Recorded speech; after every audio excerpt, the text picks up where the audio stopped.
আজকে আমাদের সাংস্কৃতিক উপদেষ্টা মোস্তফা সরোয়ার ফারুকী হঠাৎ করে একটি তীব্র ক্ষোভ প্রকাশ করে তিনি তার ভেরিফাইড ফেসবুকে একটি স্ট্যাটাস দিয়েছেন।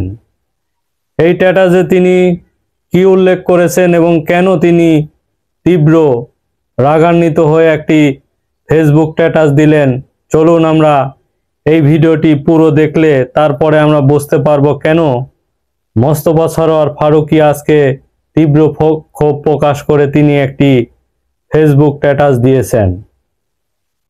তিনি বলেন যে আমাদের পহেলা বৈশাখ উপলক্ষে যে একটি শোভাযাত্রা, আনন্দ শোভাযাত্রা, এবার মঙ্গল শোভাযাত্রার পরিবর্তে আমাদের আনন্দ শোভাযাত্রা নাম দেওয়া হয়েছে।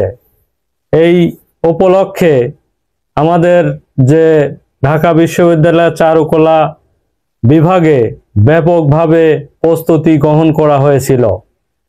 এই প্রস্তুতির মধ্য দিয়ে ফ্যাসিস্ট শেখ হাসিনার একটি মুখাবয়া তৈরি করা হয়েছিল। এটি হঠাৎ রাতের আধারে মানে ভোর রাতে দিকে এটি পুড়িয়ে ফেলা হয়। তারই পরিপ্রেক্ষিতে এই মোস্তফা সরোয়ার ফারুকী তিনি তীব্র ক্ষোভ প্রকাশ করেছেন এবং বলেছেন যে শেখ হাসিনার দোসররাই এই ফ্যাসিবাদের যে মুখাবয়ব পুড়িয়েছেন, তিনি ডাইরেক্ট তাদের দোষারোপ করেছেন। কারণ এটা বাঁশ দিয়ে তৈরি করা হয়েছিল কমপক্ষে 20 ফিট উচ্চতা, এবং এবারের যে আনন্দ র্যালি বা আমাদের যে পহেলা বৈশাখের যে আয়োজন করা হয়েছিল, এখানে প্রধান হিসাবে গণ্য করা হয়েছিল যে এই হাসিনার এই যে মুখাবয়ব এটি তারা তৈরি করেছিল বাঁশের দিয়ে, এবং এটি একটি ভয়ঙ্কর ছবির মতো একটি তৈরি করা হয়েছিল, সেটি প্রধান হিসাবে গণ্য করা হয়েছিল। কিন্তু রাতের আধারে যেখানে এই মুখবয়বটি রাখা হয়েছিল হাসিনার, হঠাৎ করে দেখা যায় রাত 4:30-4টার দিকে এটি পুড়িয়ে ফেলা হয়েছে। এবং অনেকেই বলছে যে এটি একজন কালো মুখোশ পরা, জিন্সের প্যান্ট পরা অবস্থায় এটাকে পুড়িয়ে ফেলা হয়েছে। অবশ্য তদন্ত চলছে। এ বিষয়ে মোস্তফা সরোয়ার ফারুকী বলেন যে শেখ হাসিনার দোসররা ঢাকা বিশ্ববিদ্যালয়ের চারুকলা ফ্যাসিবাদের মুখাবয়া যে পুড়িয়েছে বলে মন্তব্য করেছেন এই মোস্তফা সরোয়ার ফারুকী। তিনি তার নিজের ভেরিফাইড ফেসবুক পেজে এটা দিয়েছেন। তিনি বলেন 4:50 পহেলা বৈশাখ উপলক্ষে যে বর্ষবরণ আনন্দ শোভাযাত্রা, এবারের যে মঙ্গল শোভাযাত্রার পরিবর্তে আমি একটু আগেই বললাম যে এই বৈশাখ উপলক্ষে বর্ষবরণ আনন্দ শোভাযাত্রা এটির নাম দেওয়া হয়েছে, এবং ফ্যাসিস্টের মুখাকৃতি এবং শান্তির পায়রা মোটিভ আগুনে পুড়ে ফেলা হয়েছে।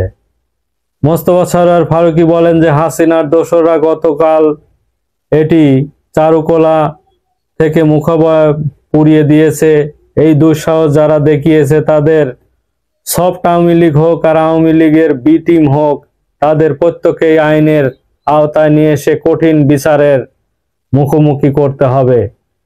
কারণ এই শোভাযাত্রা থামানোর চেষ্টা আওয়ামী লীগের হয়ে যাবে কাজ করছে, এবং আমরা শুধু তাদেরকে আইনের আওতায় আনবো তা না, আমরা নিশ্চিত করতে চাই এবারের শোভাযাত্রা যেন আরো বেশি তাৎপর্যপূর্ণ হয় এবং আরো বেশি সফল হয়।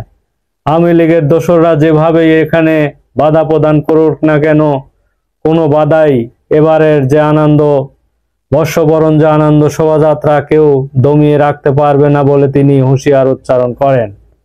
তিনি আরো বলেন যে কালকে রাতের ঘটনার পর হাসিনার দোসররা জানিয়ে দিয়ে গেল যে বাংলাদেশের মানুষ এক হয়ে উৎসব করুক, তারা এটা চায় না। আমরা এখন আরো বেশি ডিটারমাইন এবং আরো বেশি সংখ্যায় অংশ নিব বলেও তিনি তীব্র প্রতিক্রিয়া জানিয়েছেন। সাংস্কৃতিক উপদেষ্টা আরো বলেন, গত কিছুদিন জুলাই আন্দোলনের পক্ষে অনেকেই বলেছিল এবারের শোভাযাত্রা সবচেয়ে অন্তর্ভুক্তিমূলক এবং ভিন্ন রকম হচ্ছে। এখানে ফ্যাসিবাদের এই বিকট মুখ না রাখাই ভালো। আবার সব রকম মত নিয়েই ভাবছিলাম, বিশ্ববিদ্যালয় কর্তৃপক্ষের মত জানার চেষ্টা করছিলাম, কিন্তু কালকে ঘটনার পর এই দানবের উপস্থিতি এবং অসম্ভাবীয় হয়ে উঠল। তিনি বলেন এখনো জুলাই চলমান, অতএব আমরা এখনো যে কোনো কাজ করতে যাচ্ছি, ফ্যাসিবাদের দোসররা বিভিন্নভাবে বাধা প্রদান করছে এবং ফ্যাসিস্ট হাসিনার যে মুখবয়া আমরা তৈরি করেছিলাম সেটাও পুড়িয়ে দিয়েছে। অতএব যারা এই ঘটনা ঘটাক না কেন তাদের আইনের আওতায় এনে কঠিন বিচারের মুখোমুখি করব, এই কথা বলেন মোস্তফা সরোয়ার ফারুকী। এবং এটি আওয়ামী লীগের দোসররাই করেছে বলে তিনি ডিটারমাইন ভাবে এই কথাটি উল্লেখ করেছেন। দেখা যাক কি হয়। ধন্যবাদ সবাইকে।